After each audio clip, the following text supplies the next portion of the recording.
reason that we could only import in stalk and stem oil is the government would not allow anything from the bud to be imported in.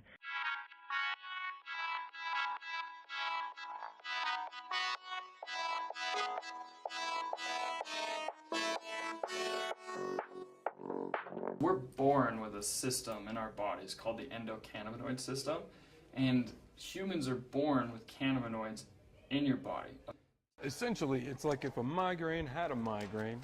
Found a friend out here in Colorado, so we came out here to obtain cannabis oil to treat his cancer, which doctors gave him 6 months to live, and he lived 3.5 years.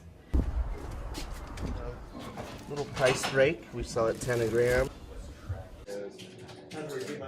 No, you're okay, man. I did 509 first.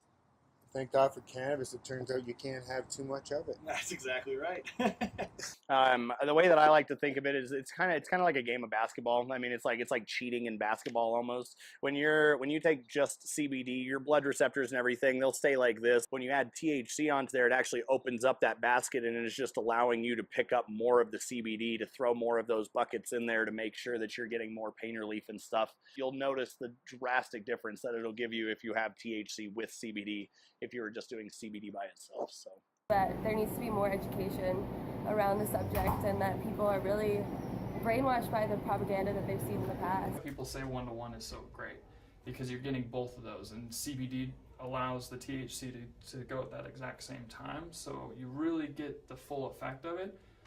I also have, with a fractional distiller, I have the ability to make isolate. I can isolate the CBD molecule and get you 99.9% pure CBD crystal. So everybody's different to different strains, percentages. You know, if you try it and you don't like it, the chances are it's not for you. Recently we had a customer who was upset that we were selling CBDs back here, and they said that it was more addictive than heroin. But one of the things that's crucial when we're using CBD is making sure that we're hitting the right cannabinoid receptor. When we vaporize CBD, it hits the CB1 receptor in the brain almost instantly, and that controls central nervous system function, things like shakes and tremors. We were very surprised by that reaction, and it just went to show that there needs to be more education around the subject, and that people are really brainwashed by the propaganda that they've seen in the past. You're not going to be high, even if you absorb the THC in the product. You know, you're doing it transdermally. It doesn't affect you on a cerebral level. So, Well, definitely, I've had plenty of my share of patients that come in and make their own product with our product. You know, disclaimer in this video: I'm not a doctor. This is for informational purposes only. A kid with epilepsy, I would recommend starting out with the 400 milligram or 800 milligram tubes. It's going to be a lot more economical because most of these kids need a higher dose. Just really relaxed, and it helped him with his nausea, and it helped him with his pain, and he is alive today. He's still here. I live with him. He's an amazing man. I adore him, and I'm very lucky to have him. If there was any THC found in the plant, it's found in the bud.